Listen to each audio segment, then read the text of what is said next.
Hey there, soccer fans. Welcome on into another episode of Between the Posts. We're here to preview all 10 games in the Premier League this week and ahead of an international break. As always, joined by Matt. How's it going there, Matt? It's going great.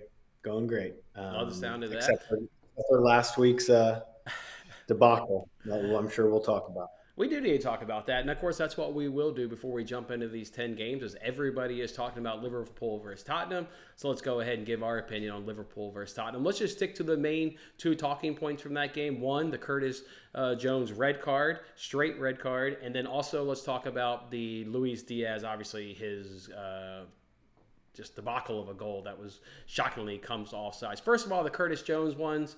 I just hate Matt and VAR that we're not ruling intent. You see in the replay there, his foot hits the top of the ball, which causes him to roll off of the top of the ball, and then he's out of control at that moment and clatters into his leg. It's that fact that he does clatter into his leg out of control, but, I mean, we're never going to rule intent. Like, that just can't be a yellow card, Matt? Are you okay with the red card? Obviously, I know you're a Liverpool supporter. No, because the fact of it is when they show the referee going to the monitor, they have the screen frozen for 3 seconds of showing after his foot rolls on, and then it looks like a clear red. But you have to take all of it into account, and the referee showed yellow initially. Oh, yeah, it shows yellow. Upgrading to a red. And then the VAR throws it on the freeze frame right there. Like, that is terrible. You have to show the full thing. Mm-hmm. And so, yeah, it's not a red card for me. I don't think that any player would ever think that that's a red card. I mean, he hits the ball, and his ankle then, like, kind of spins off of the ball, and then it, comes right up and boots high. And so it was close. I mean, I could see it being red, but I think it's yellow. I think the call should have stayed. If the referee would have shown red, then I think it should have stayed red. If it showed yellow, it should stay yellow. Yeah. So that was the first breakdown. Then obviously the VAR conundrum of the goal. Yeah, and then 2 minutes later, then they get scored on 2 minutes later. I mean, it's terrible. It was the worst. They were cheated out of that match. The Diego Jota double yellows, both of them. When you look at him in slow-mo, he actually never touched either guy really, and it was bad, man. It was bad. And you know what really sucked is I threw out a Twitter play that had hit like every game for 15 matches straight. Salah to score or assist, and he has the assist to Diaz.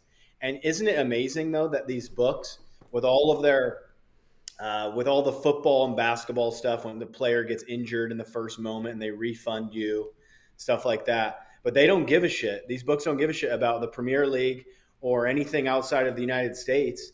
And that wouldn't be one of them that would be refunded. Like, it was clearly an error made from up top. Like, I should be refunded my money. Fact is, the bet should have cashed, and that really sucked. I took a loss. That was bullshit. Yeah, well, the sports books only care about primetime games and primetime games to stars. Obviously, these Premier League will never be in a primetime slot for our American viewers. So we know why that happens, and obviously handle can they get a PR pop from it? So we know why that. But that Luis Diaz, I have a problem with. You've obviously since heard the audio. I have a problem with Darren England. That last little bit of the audio. He's like, like once they've resumed play, you hear Darren England be like, well, we can't do anything about that. Like, the biggest league on this planet, just because 20 seconds goes by, we can't blow the whistle and be like, whoa, man, like, this is a major mistake. It's 20 seconds. And you either then do a drop ball or you just let them re-kick it at that. The fact that 20 seconds goes by and you hear him on the audio being like, well, we can't do anything about it. 20 seconds goes by, 25, whatever it is. He had something out for Liverpool that day, I think. I really believe that. I think something's up with that guy. He shouldn't ref another Liverpool match all season. He really shouldn't. I would say he shouldn't be a Premier League manager or a Premier League referee after that, honestly. That's bad. I know they did get suspended for like their next weekend, but I haven't heard anything about ongoing suspension. I know they just got removed from the remaining games of that Premier League weekend. I think they're in action today. This weekend. I haven't heard anything otherwise. Jurgen Klopp's on the replay high horse. That's obviously not going to happen, but he keeps tooting that horn. So that is what it is. Yep. All right. Yep. Sorry, man. Sorry it I didn't do. go your way. Yeah, that was bullshit. They run in this league like it's a little Mickey Mouse league, and it's the biggest, most profitable one in the world. They need to operate it like that. Ridiculous. Totally agree. All right, let's hop on into these games this week. We're here to break down all 10 games in the Premier League this week, and of course, give you guys picks and bets along the way, and of course, give you our between the post parlay of the week at the end of the show. Let's jump on into it. Ahead of international break, Luton kicks it off here against Tottenham in the 6:30 a.m. time slot. Matt, I'm just going to throw this question to you because I know everybody's going to be on Tottenham. What case at any can you make on Luton, or is this Tottenham straightforward here on the road? I think it's Tottenham pretty straightforward. We'll talk. I mean, I don't know if you want me to get Tottenham are my parlay leg for our 2-team parlay. I don't think that I want to push it any more than that. I think that Tottenham -1 is a decent look at minus, but it's a little juicy, -150. Not that interested. I wish if it was like -120. If it comes down at all, it's something that I would probably grab. But as of right now, it's just kind of a no bet. Luton, they get the job done last week on the road against Everton, but they still lost the XG battle pretty heavily in that one. So I'm not going to take too much out of it. I think that Tottenham will be able to. Luton can score. They score against Burnley, but left that one very late. Their XG was barely over 1 in that match. They've looked also awful all season long. We've seen them a lot play on Friday night where they played against big teams, and they look terrible. This is a big team here in Tottenham. This is a team that's looking to get back into Champions League competition next season. So I'm wondering on Luton, unable to score, be Tottenham clean sheet, or what about Tottenham getting an over 2.5 team total at basically +150? Are they getting only 2 past Luton? Are they getting 3 or more? You think they're getting 3 or more? I see no reason why they can't get 3+ across Luton. Yeah, I mean, it's a very attack-minded team. Yeah, I would be interested in that. I think that's a pretty good shout, really.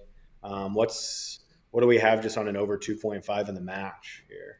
-167. Not bad. Pretty good parlay. Pretty good. Yeah, over 2.75. I think that looks good. Over 2.75 in this one. Maybe Luton can contribute, but Tottenham can get there on their own. So yeah, you're going to get that at like a flat 110. That looks pretty damn good. All right, let's go ahead and move it along now. Let's look at Turf Moor. You've got Burnley, obviously, welcoming Chelsea into town. I tell you, Matt, on Monday night, cashed under 2.5 in Fulham, Chelsea. But I also cashed Chelsea money line after seeing the lineups. I love to see Broha in that number 9 role. He was obviously coming in for the suspended Jackson. I don't know if that's going to continue, but loved everything about him. And then I really loved Cole Palmer on the right-hand side. So when I saw Palmer and I saw Broha, I said, I'm going in for this, Chelsea money line. Obviously like their midfield there of Caicedo and Enzo. The only thing I would really replace is Sterling for Mudryk, but you got to give Mudryk credit. He certainly bagged a goal in that Fulham game. Very good chest down to his feet, and then he 5-toed it past the keeper. I want to look at this Chelsea lineup again because if I get similar players against Fulham, and you know how managers kind of when they feel like a roll's coming, they don't really want to tinker with the starting 11. So I think you could see Palmer stay in the lineup. You could see Broha stay in the lineup here. I like this Chelsea side. I also still like under 2.5. There's a reason we cashed under 2.5 in the Chelsea match. Look at Pochettino and what he did there at halftime. He took off an offensive player in Mudryk and put on a defensive player there in Maatsen. He's thinking that, on the road, shut this thing down. You could see the same thing here on the road against Turf Moor. I like under 2.5 more, but would be really interested in a lineup check here for a Chelsea, some form of positive 3-point result. What about for you? Yeah, I think that Chelsea are in a good place here. And that's the other thing too, is Chelsea are the only team in the Premier League. Surprisingly enough, they've won the XG battle in every single match this season.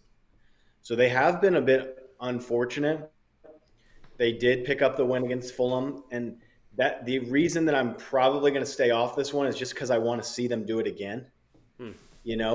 But I think that they're in a great place here to get the job done. I think that they win this match.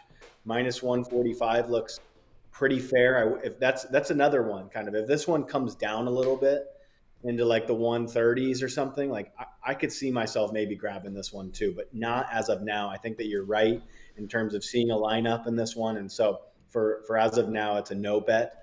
But I think that Chelsea, with the Broja, the good midfield that they have. I think that they're going to win this match.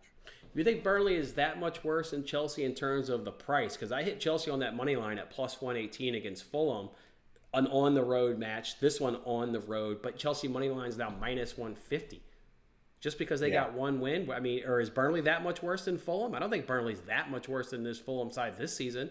Got to forget about what they did last season. Fulham was great. That's not what's happening this season with Fulham. I don't think Burnley's that much worse where it should all of a sudden be minus 150. Yeah, I'm not sure. Yeah, that's why I would like it to be dropped down a little bit, but Burnley still haven't really done it yet. And what did Burnley win on Monday? Burnley won on Luton. They got a goal in the second half, and then it went bang bang. Luton equalizes, and then Burnley immediately gets the equalizer or the response and gets a 2-1 victory. Yeah, which is what you saw in the championship. They were the better team last season in the championship, so not a big surprise. I would be scared about an under here too, just because I think that Burnley likes to play. I could see Burnley maybe scoring here, so I don't know, kind of like Chelsea and over 1.5 a little bit, but yeah, it's kind of a lineup checker. Yeah, I want to see what Pochettino is going to do. Okay, let's go over to Goodison Park now. Everton welcoming Bournemouth into town. This one makes me smell like an under. You've seen nothing out of Bournemouth to kind of give you encouragement that they're going to do anything. We saw what they did against Brighton recently. You saw that matchup against Chelsea. You saw that they didn't do a damn thing against Arsenal over the weekend. And Everton's been a little bit tough to figure out. Losing that match against Luton, as you described, then they win because they were on a good roll, right? They had picked up a win in the league. They had picked up a win against Villa there in the EFL Cup, and it gave you confidence that you could back Everton at home against Luton. I know that was one of my plays last week, Everton on the money line. We didn't do the show, but I believe you also liked Everton last week. I mean, who didn't? It was they were starting to really show you progress. Major setback there against that Luton match in terms of result. They needed a result to match that performance. They didn't get it. I like under 2.5 here going into the international break between Everton and Bournemouth. Yeah, this is a tough one. I think it's a pretty easy pass, but something that I do like that might be worthy of like a half unit is Calvert-Lewin. He's in pretty good form right now. He scored about 4 goals, I think, in the last 5 or 6 matches, and you can find him at plus 150 to score. I think that he's in a pretty good place here. I think that Everton are going to win, but I don't trust them enough to bet it. Yeah, and because they continuously win the XG battles, they're just not finishing off chances. But now that Lewin's back in, I trust them a little bit more. I think that Everton are going to collect 3 here, and I think that Lewin's going to score.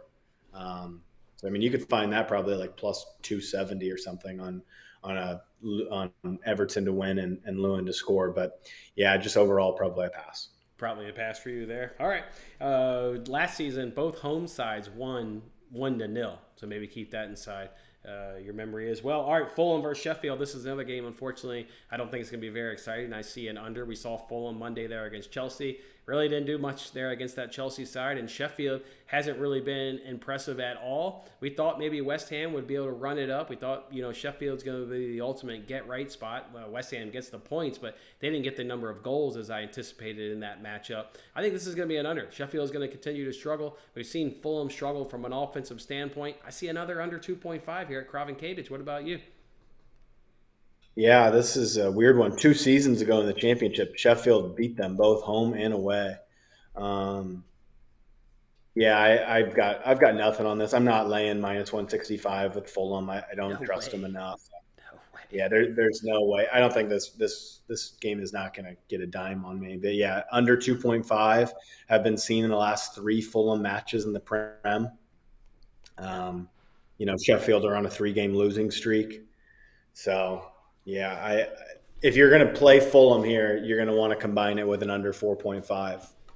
Just talking about Fulham, and it's crazy how they've really changed from year to year. Remember, they were a big over last year. Their games this season are averaging 2.4 goals. That's 18th worst in the Premier League out of 20 teams. They rank 18th, only at 2.4. They're cashing the under this season is Fulham. And again, you're not really getting much out of Sheffield. They've got some elevated numbers, mainly because of what they're conceding. They've only scored 2 goals, on the road so far in 3 matches. They're not going to contribute to this. I definitely like the under. I think the under is the great way to, go ahead and get a cash in that game. All right, let's move it along now. We're going to go ahead to Old Trafford here. We're going to welcome Brentford, another Brentford team that is cashing the under, right? Their matches are only averaging 2.9 goals per match. Manchester United is actually worse at 2.6 goals per match. They've got a major goalkeeping problem there with Onana. He continues to have mistake after mistake in the midweek Champions League game. He was the reason why they conceded a penalty. Obviously, it's Casemiro's tackle, but Onana puts him in that really, really tough spot.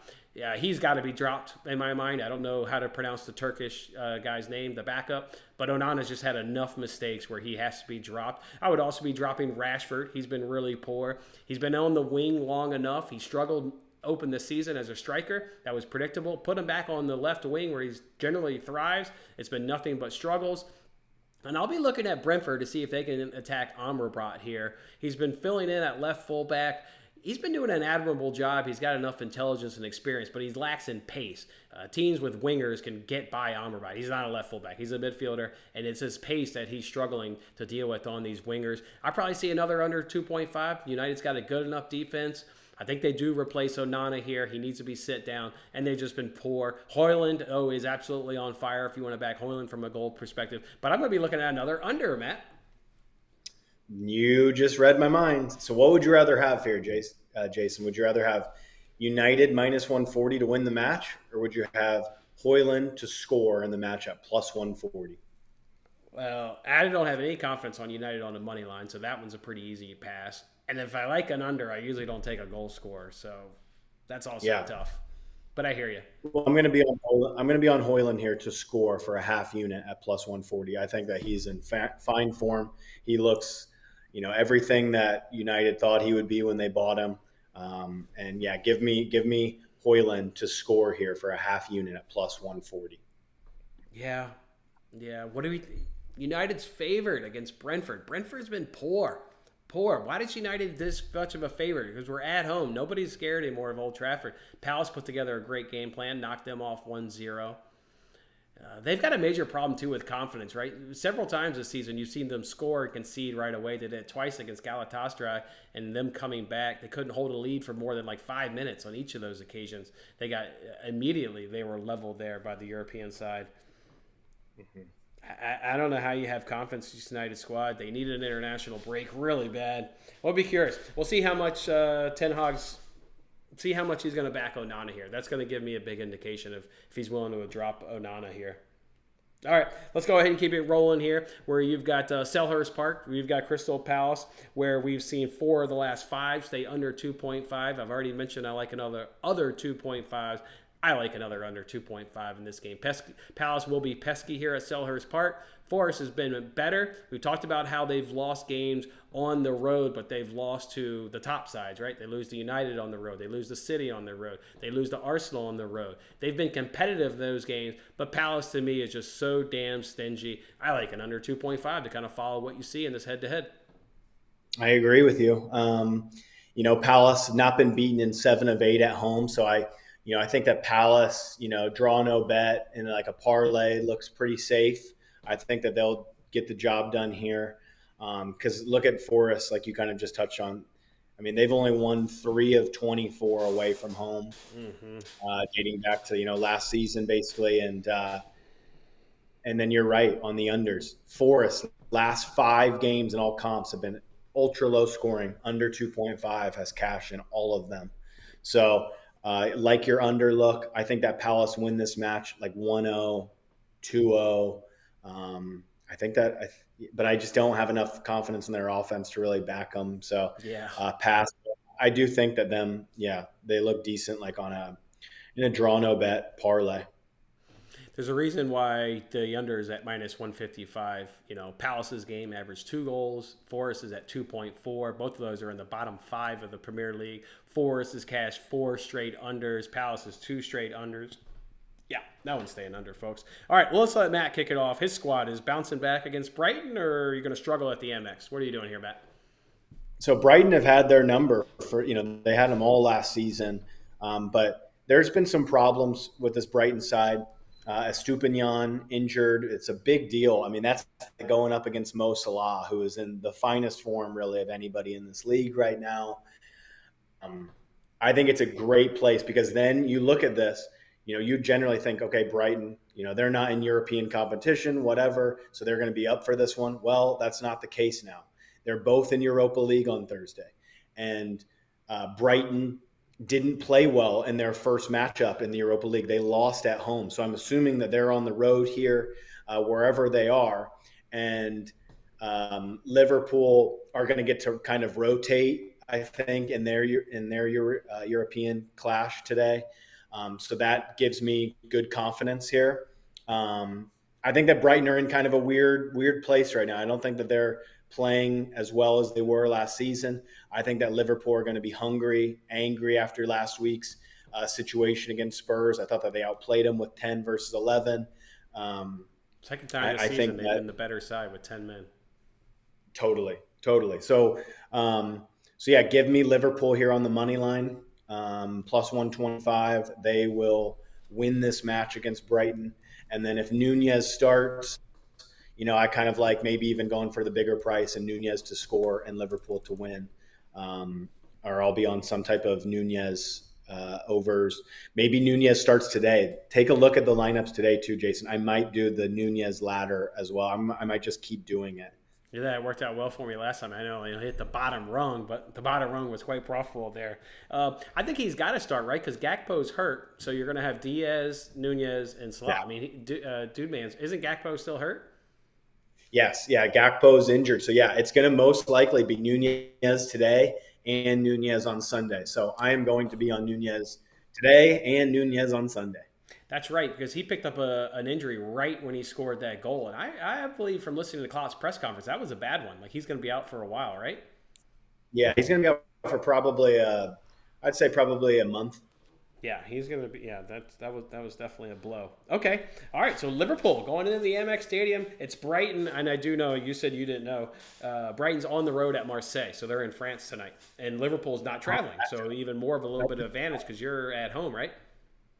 Yeah, that's a tough matchup too for them. I mean, Marseille's a pretty quality side. I kind of like Marseille in that one today. That's a both teams to score in over 2.5. And to me, don't worry about a winner. Yeah. Just bet goals in that one. Yeah. For sure. All right, West Ham taking on Newcastle. Newcastle, obviously 8 goals previously out against Sheffield. Then they claw out the 1-0 result. They obviously look good against PSG midweek there at St. James Park, where they obviously play a little bit better. They're going to be, I think, reverting back to more of a low-scoring West Ham coming off Thursday night. I've been saying unders. Sign me up for another under 2.5. I realize that's scary with maybe the goal production that Newcastle has been lately. But this is a better side here in West Ham. With them being on the road, that favors a little bit more of an under. With West Ham playing on Thursday, that favors an under. I like an under. Yeah, I agree with you here. Yeah, this is I think that West Ham will play Newcastle pretty tough here at home. But I think that Newcastle are in a good way. And I'm kind of looking at all these games, Jason. Like, there might be a decent little draw no bet parlay for like Tottenham, Chelsea, United, Fulham, Everton, Crystal Palace, Liverpool. I think that Newcastle can get here and at least avoid defeat. I mean, they're obviously favored here, plus 110. Yeah. Tough matchup. Yeah, I won't be betting this one. I'd rather be watching it. But I think that Newcastle will get out of here with avoiding defeat. I'm pulling up the injury report to see if Botman is going to come back into the center back role, or maybe he's going to return after the international break. I mean, they handled PSG pretty easy, but if I'm on an under, I'd like to have Botman in the game, and he is, let's see, still out with that knee injury. Not the end of the world. Okay, but he's still going to be out with the knee injury. All right, let's cover Wolves up against Villa. This Villa side will blitz you at Villa Park. You saw it last week against Brighton. They're a little bit different side here on the road. Wolves outplayed City. Had a guy tell me that they were done in hard last week by City on the money line. Like, you didn't watch the game. That's fine. You don't have to watch every single game, but you weren't done in tough. Wolves dominated Manchester City in that game. They could tell that they vastly missed Rodri. So give Wolves the credit. Definitely the better side. I think they'll be like they always are, tough at the Molyneux. Very tough here at the Molyneux. Villa's not going to be able to do what they did up against Brighton. Perfect storm at Villa Park, playing against a Brighton side.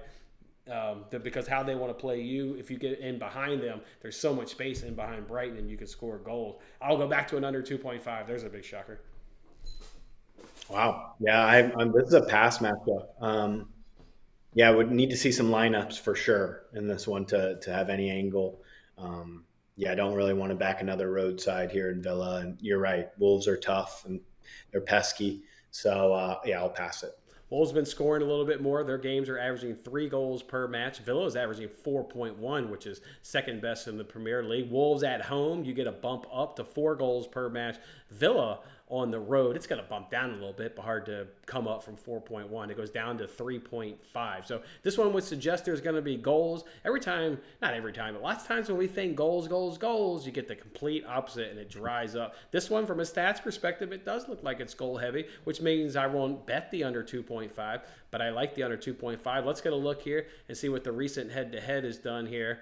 The head-to-head is 1-0, 1-1, 2-1, 2-3, 0-0. So 3 of the last 5 have cashed it.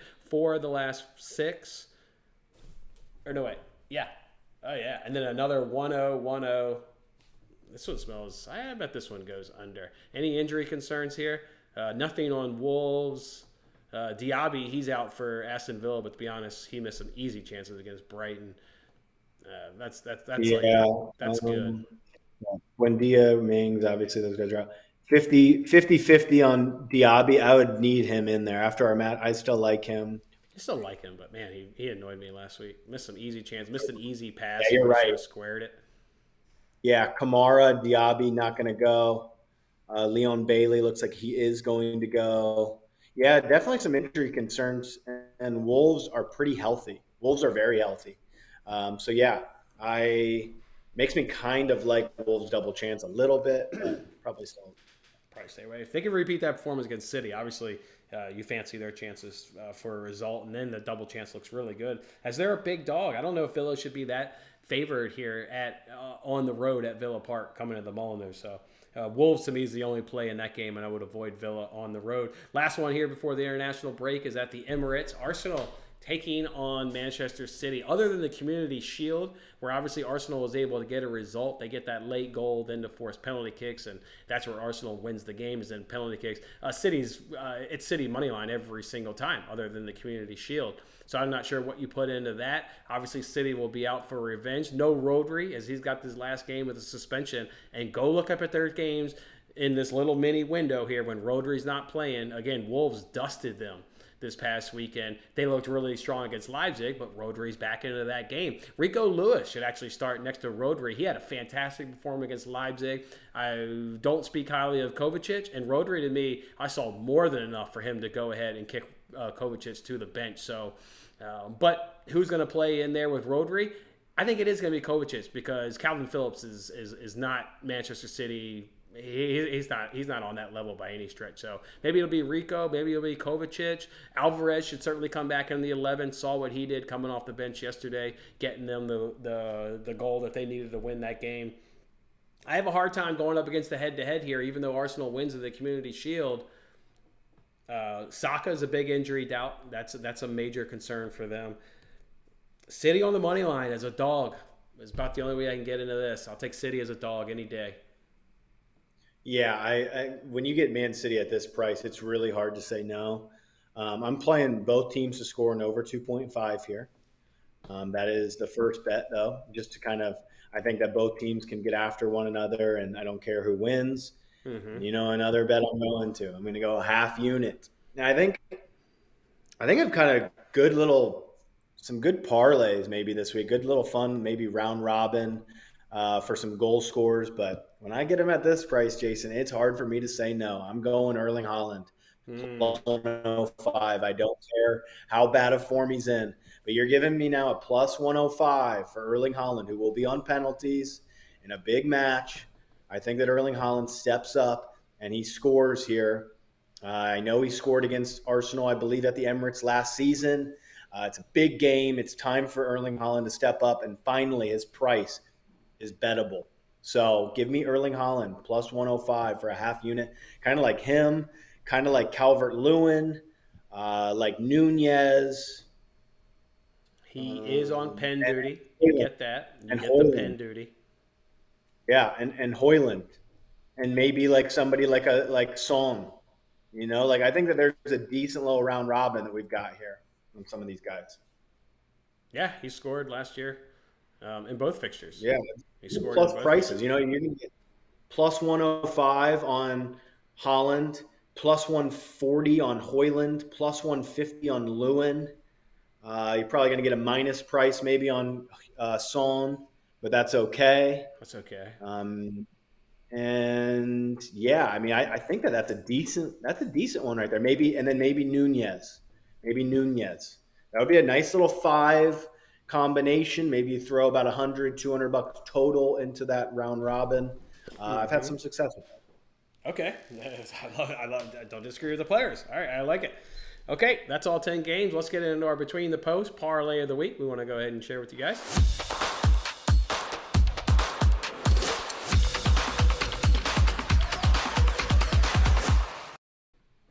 All right, let's throw this up here on the screen.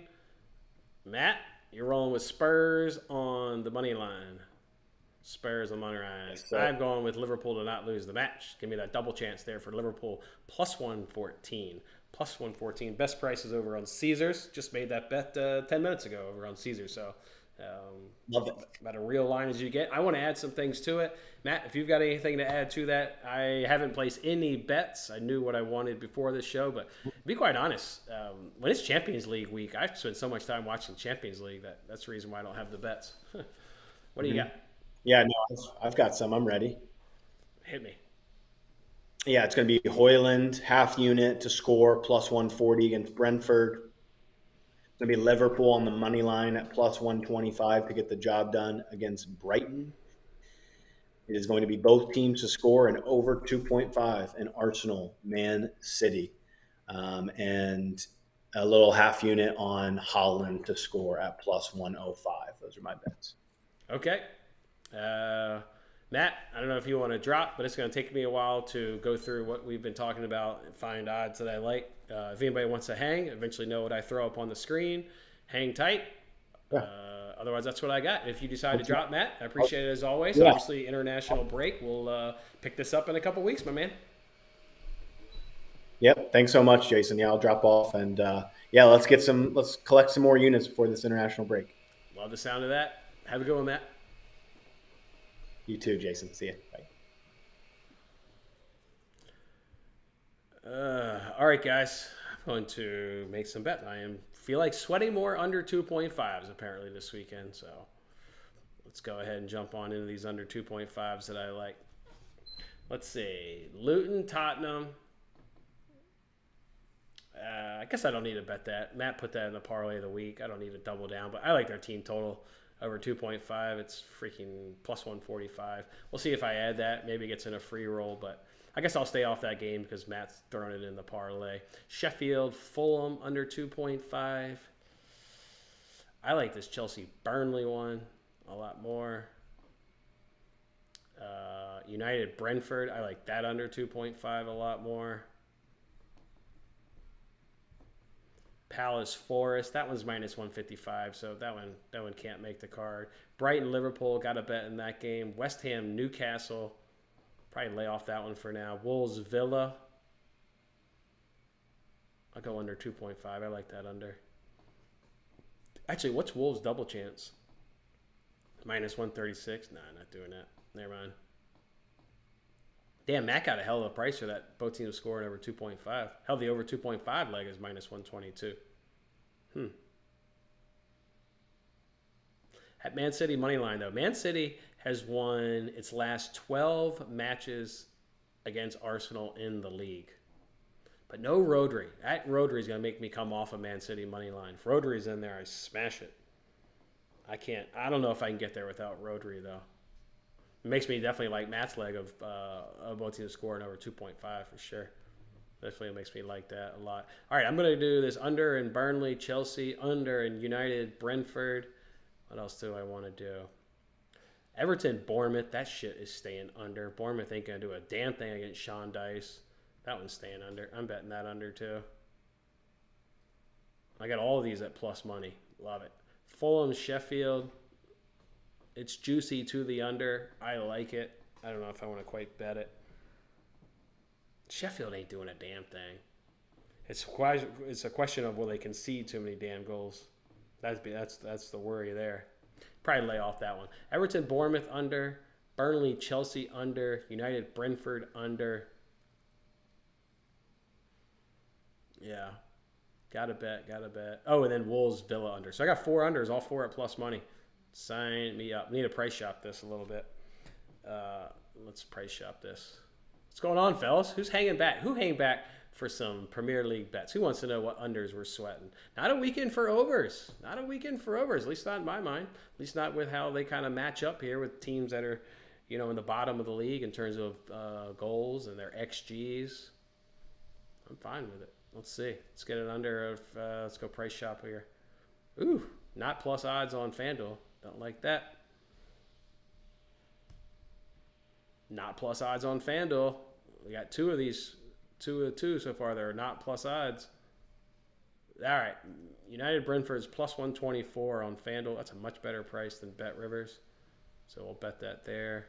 We'll still check DraftKings, of course. And the other one was Villa Wolves under 2.5. That one's not plus money. All right. So let's see what DraftKings has got. DraftKings, Premier League, total goals. They've got, all right, better price at FanDuel. They've got that one at even money. I'm showing that one at even money. Same price. Burnley, Chelsea, plus 105. I'm getting it. All right, it's a better price on DraftKings. I'll take it. And then what was the other one? Oh, yeah, Villa Wolves, plus 105. All right, another better price on DraftKings. All right. We've got 2 unders at plus 105. We've got 1 at plus 124. And we've got both of them at even money. All we need to do is check BetMGM and Caesars. Let's get it, boys. A little under 2.5 here. Let's get it. EVE-BOR under 5 plus 100. We got Wolves, Aston Villa under 2.5. That one looking like it's going to be plus 105. Oh, I got to give you guys the book. Whoops. PR. What's the other one? Oh, yeah, Burnley, Chelsea. That one was plus 105.